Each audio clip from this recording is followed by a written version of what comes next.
₹4,500। वो साहब जाते जाते कुछ रकम दे गए। बाबे ने वो लिफाफा मुझे पकड़ा कर कहा, पुत्र पैसे गिनो। मैंने लिफाफा खोला और नोट गिनना शुरू कर दिए। लिफाफे से ₹4,500 निकले। वो सस्ता जमाना था। मेरी कुल तनख्वाह ₹3,200 थी। मैं पुराना मोटरसाइकिल चलाता था और फर्श पर सोता था। हम 6 लड़कों ने 2 कमरों का छोटा सा मकान किराए पर ले रखा था। एक बाथरूम था और छोटा सा सहन। मुझे उस वक्त जिंदगी उलझी हुई बेमकसद सी महसूस होती थी। मैं अपने साथियों, अपनी जॉब और अपने माहौल के साथ कंफर्टेबल नहीं था। रात की शिफ्ट में काम करता था, दोपहर तक सोता था, 2 बजे नाश्ता करता था और मोटरसाइकिल पर शहर में निकल जाता था। मैं अक्सर मुमताज मुफ्ती साहब के घर चला जाता था। मुफ्ती साहब टेंशन में अपने सर के बाल खींचते रहते थे और मैं उनके सामने बैठकर बकवास करता रहता था। मैं वहां से डॉक्टर इशफाक हुसैन के पास आ जाता था। इशफाक साहब होम्योपैथिक डॉक्टर थे, मुमताज मुफ्ती साहब के दोस्त और रिश्तेदार थे और कमाल शख्सियत के मालिक थे। वो मरीज देखते थे और मैं उन्हें देखता रहता था। मैंने प्रोफेसर अहमद रफीक साहब को भी बेमकसदियत के इसी जमाने में दरियाफ्त किया। मैं गुजर खान पहुंचा, प्रोफेसर साहब का घर तलाश किया और उनके हल्का इरादत में शामिल हो गया। मैं हफ्ते में एक आध दिन उनके पास भी चला जाता था। वो जमाना बहुत तवील था। मैं उस जमाने में इकबाल कलंदर नाम के एक शख्स से मुतारिफ हुआ। वो साहब G6 के एक घर में जिनों के साथ रहते थे। इस्लामी यूनिवर्सिटी में पढ़ाते थे और शाम का वक्त वज़ाइफ में खर्च कर देते थे। मैं जिनों को तस्लीम नहीं करता था, लेकिन वो ना सिर्फ उन्हें मानते थे बल्कि वो उनके साथ रहते भी थे। वो अक्सर जिन्नात के साथ हम कलाम हो जाते थे। मैं इस दौरान जिन्नों का मजाक उड़ाता रहता था। जिन्हों ने 2 मरतबा मेरी जेब में से रेत भी डाल दी, मगर मैं इसके बावजूद उनसे मुतासिर न हुआ। ताहम आज मुझे ये तस्लीम करने में कोई आर नहीं, इकबाल कलंदर के घर में कुछ ना कुछ था जरूर। वो 4 बेडरूम का वैरान घर था। इकबाल कलंदर घर में अकेला रहता था, लेकिन मैं जब भी वहां गया मुझे वहां भीड़ का एहसास हुआ। मुझे महसूस होता था हमारे अलावा भी वहां लोग मौजूद हैं। मुझे घर की फिजा में भारीपन का एहसास भी होता था। मैं अपने जिस्म पर आंखों की तपिश भी महसूस करता था, लेकिन मैं क्योंकि अनापरस्त जिद्दी इंसान हूं, चुनाचा मैं ये मानने के लिए तैयार नहीं था। मेरी इकबाल कलंदर के साथ दोस्ती थी। वो मेरे साथ मोटरसाइकिल पर घूमता रहता। इस्लामाबाद में उसके 2 बड़े ठिकाने थे। MNA हॉस्टल के करीब जंगल में एक मजजूब बैठता था। वो खौफनाक आदमी था। लोग अकीदत में उसके पास आते थे। वो उन्हें माँ बहन की नंगी गालियां देता था। इकबाल कलंदर चुपचाप उसके पास बैठ जाता था। वो उसे कुछ नहीं कहता था। मैं भी कलंदर के साथ जुड़कर बैठ जाता था और यूं मजजूब की गालियों से महफूज रहता था। मुझे वो मजजूब जासूस सा महसूस होता था। मैंने 1-2 मरतबा इस खदशे का इजहार भी किया, लेकिन इकबाल कलंदर ने मुझे डांट दिया। उसका दूसरा ठिकाना सैयदपुर गांव से आगे पहाड़ों के दरमियान एक कुटिया थी। हम सैयदपुर गांव में मोटरसाइकिल खड़ी करते थे, पैदल पहाड़ पर चढ़ते थे और आखिर में उस कुटिया तक पहुंच जाते थे। कुटिया में एक माजूर बाबा रहता था। बाबे के 2 अजीबो गरीब शौक थे। वो डेक पर नुसरत फतेह अली खान की कवालियां सुनता था। बाबे ने ये शुगल पूरा करने के लिए कुटिया में डेक और 2 बड़ी बड़ी बैटरियां लगा रखी थी। वो घंटा आध घंटा बाद डेक में कैसेट लगाता, आवाज ऊंची करता और कवाली के साथ साथ झूमने लगता। वो झूमते झूमते वाजदे में चला जाता था। उसके मुंह से कफ निकलने लगती थी, जबान दांतों तले दब जाती थी और वो तशन्नुज के मरीज की तरह जमीन पर लौटने लगता था। मुरीद बड़ी मुश्किल से बाबे को कंट्रोल करते थे। चर्स बाबे का दूसरा शुगल था।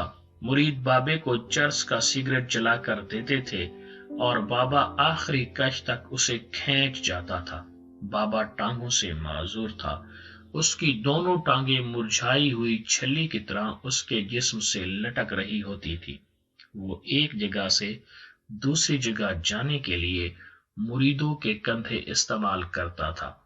वो किसी मुरीद की गर्दन पकड़कर उसके कंधों पर चढ़ जाता था और जब तक चाहता था इस सवारी से लुत्फअंदोज होता था।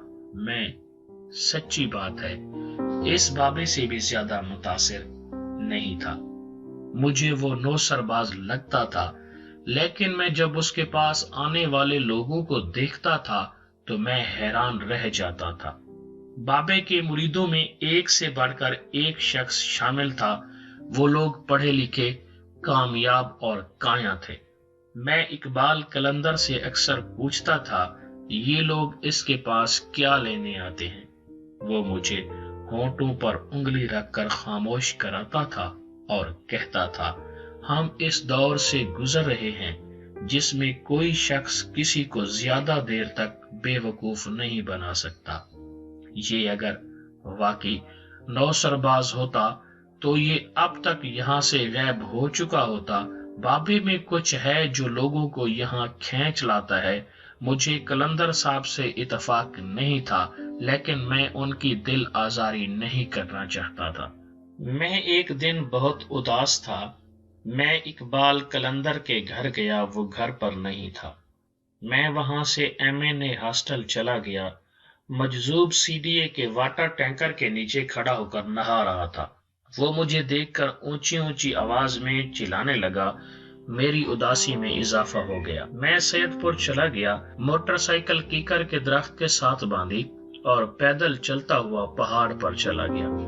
बाबा कुटिया के सामने पत्थर पर बैठा था। उसके सामने एक सूटेड बूटेड शख्स बैठा था। मैं भी कुटिया के सामने पत्थर पर बैठ गया। वो मार्च के दिन थे। फिजा में अभी सर्दी बाकी थी। वो साब उठे, बाबे के कंधे हाथ को बोसा दिया और सफेद रंग का एक लिफाफा पकड़ा कर चले गए। बाबे ने मुझे इशारा किया और वो लिफाफा मुझे पकड़ा कर बोला, पुत्र पैसे गिनो। मैंने लिफाफा खोला और नोट गिनना शुरू कर दिए। लिफाफे से 4,500 रुपए निकले। मैंने बाबे को रकम बता दी। उसने बुरा सा मुंह बनाया और बोला, ये रशीद की रकम नहीं, तुम ये पैसे अपने पास रख लो। आज शाम तक जो शख्स तुमसे 4,500 रुपए मांगे, तुम ये रकम उसे दे देना। बाबा रुका, लंबा सांस लिया और बोला, लेकिन ये याद रखना, ये अल्लाह के पैसे हैं, इनमें खयानत नहीं होनी चाहिए, मारे जाओगे। मैंने रकम चुपचाप जेब में रख ली। बाबे ने कवाली लगवाई और सर धुनने लगा। मैं खामोशी से बाबे का वाज देखता रहा। थोड़ी देर बाद एक मियां बीवी वहां आ गए।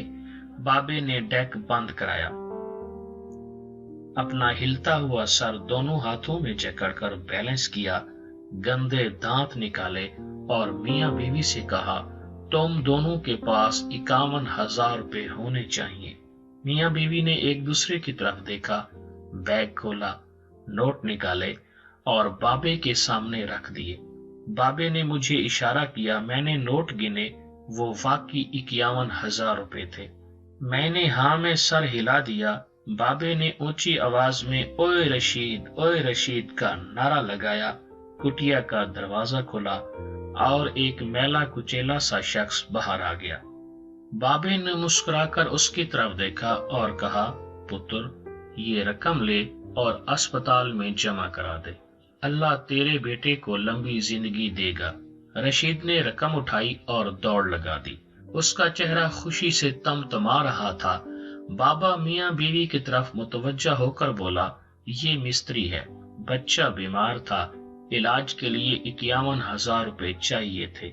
मैंने अल्लाह के दफ्तर में अर्जी डाल रखी थी, अल्लाह ने तुम लोगों को भिजवा दिया। अब इसका बच्चा ठीक हो जाएगा और इसके सदके तुम्हारा काम भी हो जाएगा। वो दोनों मियाँ बीवी खुश हो गए। मैं शाम तक बाबे के पास बैठा रहा। मैं सूरज डूबने के वक्त नीचे आ गया, मोटरसाइकिल कीकर से खोली और दफ्तर आ गया। रिसेप्शन पर एक लड़का खड़ा था। लड़के की आंखों में आंसू साफ दिखाई दे रहे थे। मैं उसके साथ बैठ गया। पता चला वो फीस ना होने की वजह से FA का दाखला नहीं भिजवा सका और अब नौकरी तलाश कर रहा है। मैंने उससे लेट फीस पूछी।